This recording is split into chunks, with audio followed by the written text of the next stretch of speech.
Wala nang intro-intro, samahan nyo na lang ako magligpit ng mga kalat namin. Una na dito, inayos ko muna yung aking mga ipapalabada. Gustuhin ko mang maglaba kaso hindi pwede dahil nga makulimlim na naman sa labas. At ang sinunod ko na dyan, nagtupi na ako ng mga damit namin na nilabhan ko pa nung isang araw.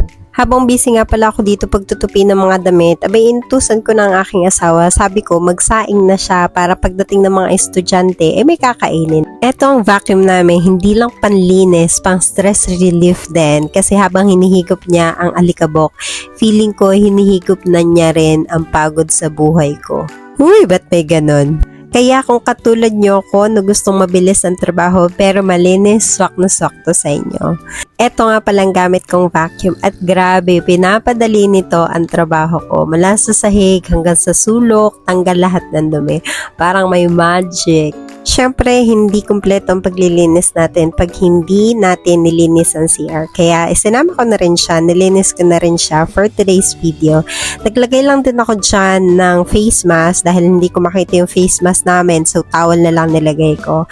Medyo matapang kasi yung Sunrocks na gamit ko. Alam niyo naman, dapat laging fresh at germ-free ang banyo. At mission accomplished, malinis ng bahay at ready na akong bumagsak sa kama. Pero bakit may nauna na sa kama? Thank you so much guys sa pagsama. Ingat palagi. Mua mua.